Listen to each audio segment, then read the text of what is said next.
I know this title's crazy. I know you're asking me, Mason, are there actual running backs that score fantasy points? And if I was lucky enough to draft one of those guys, I'm supposed to trade them? Yes, we are going to have some sell-high running back candidates here. I'm also going to be talking about some running backs that you should be trading for when you're selling these guys. But of course, before we get into it, go down there, drop a like on this video, subscribe to the channel if you have not done so already, and I will be answering as many questions every single night in the live stream for those people that are subscribed. But if you can't make it out to the live stream that we have every single day, make sure you just go down to the comment section, where I'm going to be trying to respond to at least 200 comments on this video. Last but not least, you know this is brought to you by Underdog Fantasy. On Underdog Fantasy, every single week, you can check out a ton of cool player props, but only this week and only for people who use promo code FLOCK are you going to get access to the Cooper Kupp half a receiving yard line. You got to make sure you're taking advantage of that. And of course, when you use promo code FLOCK, they're going to match your first deposit dollar for dollar up to 200 as well. So you can deposit $10, have $20 in your account, go bet $20 on the over with Cooper Kupp and get that free money. You can find the link in the live chat, in the description, in the comment section, pretty much anywhere. But let's go through, let's dive into these productive running backs. First guy was on our sell-high video after week 1, was on our sell-high video after week 2. And you better believe week 4 he's going to be on our sell-high video again because he cannot stop scoring touchdowns. Let's go and look at Clyde Edwards-Helaire here. I mean, with CEH, I get it. I understand. He's playing in an elite level offense. He's scoring touchdowns because naturally there are going to be a lot of red zone opportunities in Kansas City. This is why when we did our 700 drafts on Underdog this offseason, I found myself drafting Clyde Edwards-Helaire in the 8th round a ton. However, if we are looking at the usage for CEH in Kansas City, it was alarming week 1 when the man only had 27 snaps out of 70 in this Kansas City Chiefs offense. You had Jerick McKinnon running more routes out of the backfield. You had Jerick McKinnon going through and having that large role as a pass catcher, even if Clyde Edwards-Helaire was the running back that came away with multiple touchdowns, which, yeah, you do want to see that he has that goal line role that is exciting. And then in week 3, if we're going to look at this, I mean, it is only going in one direction. This past week, instead of Clyde Edwards-Helaire tying with Jerick McKinnon in the overall snaps in this backfield, you had Clyde Edwards-Helaire with 25 snaps compared to Jerick McKinnon at 33. Now, what is nice is if we are going to go through, if we are going to look at Isaiah Pacheco didn't play too much in this game, but if you look at the game environment, it was not one where the Kansas City Chiefs just had the luxury to run the ball down in the second half. They had to go out there. They had to put points up on the board. Obviously, the Chiefs ended up losing this game. But if we go through and look at the goal line usage that we've had as well, it's not like Clyde Edwards-Helaire is the only running back getting involved at the goal line. You actually have a rushing touchdown this season from Isaiah Pacheco. And at the same time, if we're looking at Jerick McKinnon, that man has a receiving touchdown. So it's not like Clyde Edwards-Helaire is going to get every single touchdown in this backfield. He has 22 of the 54 running back carries so far. He has 12 out of the 19 running back targets. You can be in a 2-man running back by committee, but to be in a 3-man running back by committee, it is just detrimental. So if you didn't listen to us the first week, the second week, please listen to us this week. Go through, sell Clyde Edwards-Helaire before week 4. Not to mention that he's going up against the Tampa Bay Buccaneers. You're going up against the Buccaneers, and dear God, I mean, what? Are you expecting Clyde Edwards-Helaire to score 4 fantasy points against a defense that just shut down our next guy in Aaron Jones? Now, with Aaron Jones, we talked about him being a sell-high player last week, knowing that he had just demolished a very bad run defense from the Chicago Bears. And with Aaron Jones, he is still one of the very few running backs in fantasy that is actually putting points up on the board. But we need to be looking at him next to his running back backfield mate in A.J. Dillon. Quick side note, forgot to tell you to trade Clyde Edwards-Helaire for. Trade Clyde Edwards-Helaire for said A.J. Dillon, or maybe Breece Hall if we can pull that off. But going back to Aaron Jones here, I loved him in fantasy drafts. I thought that this was a running back that was going to see an expanded role as a pass catcher. He was going to have every target out of this backfield, and he was going to have that increased red zone usage with no Devontae Adams here. I thought he was a great pick in round 2. I mean, our fantasy football draft strategy this year was round 1 wide receiver in either Cooper Kupp, Justin Jefferson, Jamar Chase, Stephon Diggs, following it up with that round 2 running back in Aaron Jones. I thought we were going to crush everyone. But dear God, I was just wrong. This backfield situation is Not nearly as good as what I thought it was going to be for Aaron Jones. If we go through and look at the snaps between these two players, you have 116 snaps for Aaron Jones here, and we have 105 snaps so far for A.J. Dillon. We go look at the carries. You have 32 carries for Aaron Jones, 40 carries for A.J. Dillon. Targets, this is what's the most important thing. This is the biggest red flag that we have with Aaron Jones, because I'm fine if A.J. Dillon is getting the carries between the 20s. I don't really care about that. But 12 targets A.J. Dillon, 12 targets Aaron Jones. Them splitting the work in the receiving game makes it where I think we are just flat out wrong with Aaron Jones, where I thought he could potentially be the #1 receiving option in this Aaron Rodgers offense with the departure of Davante Adams. Clearly, it's a laughable call. I mean, but people are still viewing Aaron Jones as the same player that he was in fantasy drafts.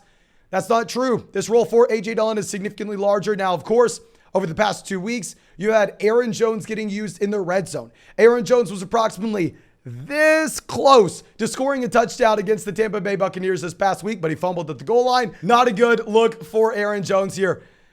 So yes, he's had the usage in the red zone over the past 2 weeks. But if we look at who had that usage at the goal line week 1, it was A.J. Dillon. So we have 1 week for A.J. Dillon with the red zone role, 2 weeks for Aaron Jones with it. I think it's too small of a sample to figure out who is going to have it going forward. So I don't know. I'm scared with Aaron Jones. I think if we could use the Dalvin Cook shoulder injury, go through, look to sell Aaron Jones for Dalvin Cook right now, that would be something that I'm looking to do. But now let's go over to our next running back, Devin Singletary. I'm going to be brief with Devin Singletary because I know unless you're playing in a casual league, nobody's going to go out of their way and overpay for Singletary, who, yes, has that massive spike week in week 3 with 9 receptions out of 11 targets. He has 78 receiving yards. Like, this is the best week that Devin Singletary's probably ever seen in the receiving down department. However, this was with the context where Josh Allen had more dropbacks in this game than any game we should ever expect going into the future, not only with Josh Allen this season, but any other quarterback this season. It was absurd what happened between the Buffalo Bills and the Miami Dolphins. On top of this, Devin Singletary kind of had to be used as that passing down running back when we had the injuries across the wide receiver core for Buffalo, when we had Stephon Diggs in and out of the game due to cramps. So the overall volume in Buffalo from a passing standpoint was very much skewed compared to what we should expect going forward.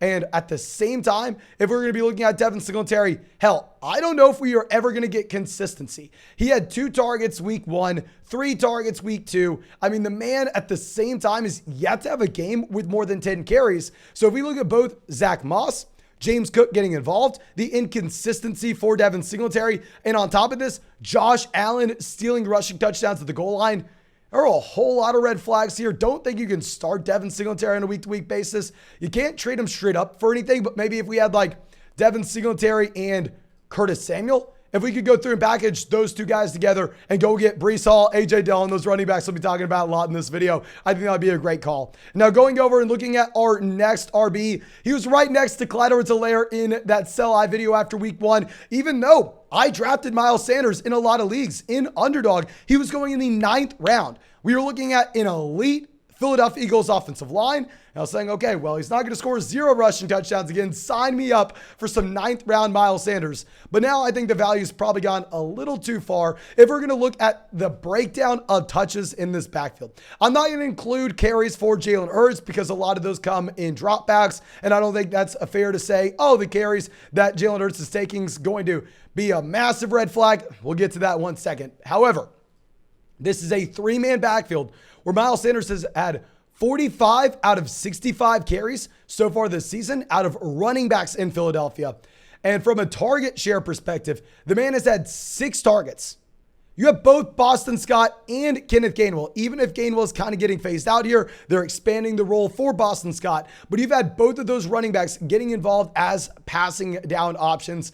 And the most concerning thing is going to be what we're looking at the goal line. So last year, we looked at so many running backs in Philadelphia scoring rushing touchdowns, not named Miles Sanders. I was saying, you know what? There's no way in hell we go through in another season with Miles Sanders only scoring a total of 0 touchdowns. But this goal line usage is still very concerning for Miles Sanders. He's had a total of 1 touchdown so far this season, where the Philadelphia Eagles have arguably been the best offense in the NFL. Don't say that's going to be the case going forward, but through the first 3 weeks, they've been arguably the best offense in the NFL. And in that offense, you've had a ton of opportunities for Miles Sanders to score touchdowns. You've had 6 total rushing touchdowns, and only 1 of those going to Miles Sanders. You have Jalen Hurts vulturing those touchdowns at the goal line. We have this team deciding to use Boston Scott, deciding to use Kenneth Gainwell as goal line running backs as well. I hate to say it, but if Miles Sanders is not going to get targeted out of the backfield, knowing that Jalen Hurts is not done with the ball off because Jalen Hurts can run it himself, and he's also not going to be scoring touchdowns at the goal line, why are we rostering him here? Now, our next guy, super easy sell high, Antonio Gibson. I mean, with Antonio Gibson here, you have clips on Twitter where he is going through and having his competition gearing up. You have Brian Robinson showing that he looks like he's back from this injury. Of course, Brian Robinson was put on the PUP, so Brian Robinson's going to have to miss the first 4 weeks. So Brian Robinson's missing this week. You can start Antonio Gibson. You can be fine with it. But if we look at the raw number of touches he's been receiving, 14 carries week 1, 14 carries week 2, 12 carries this final week. And the usage in the receiving game has been cratering. He went from having 8 targets week 1, 4 targets week 2, 1 target this past week. I mean, J.D. McKissic has had the majority of targets out of this backfield between him and Antonio Gibson. Now, Gibson's gotten there because the Carson Wentz Washington Commanders have put up a lot of points so far through the first 3 weeks, but I am personally not expecting the Commanders offense to be this good going forward. So I think we are going to see a couple different things here. I think that with Antonio Gibson, we are going to see the overall offense get scaled back, which obviously will hurt Gibson. You don't need me to tell you that less first downs, less trips to the red zone isn't great for Antonio Gibson. But right now, he's getting put in a touch squeeze in the receiving game with J.D. McKissic taking those targets. And with Brian Robinson coming back, I'm not trying to sit here and tell you that Brian Robinson is going to be the starting running back in Washington. I have no idea who's going to be the starting running back here. I don't necessarily think it matters, however, because assume that the starter gets 75% of the carries in this backfield, and the other guy's going to get 25, 30%. If we have Brian Robinson coming in and taking, say, just 5 carries a game from Antonio Gibson, and J.D. McKissic continues to have this usage as a pass catcher, let's subtract 5 carries a game from what we've had from Antonio Gibson through the first 3 weeks here. That would bring his totals down to 9 carries week 1, 9 carries week 2, 7 carries week 3. And if J.D. McKissic's also being involved as a pass catcher, this is a very gross spot for Antonio Gibson. I think he's going to be an easy sell-high candidate. I don't see how he's even startable if you have just any respectable role whatsoever from Brian Robinson.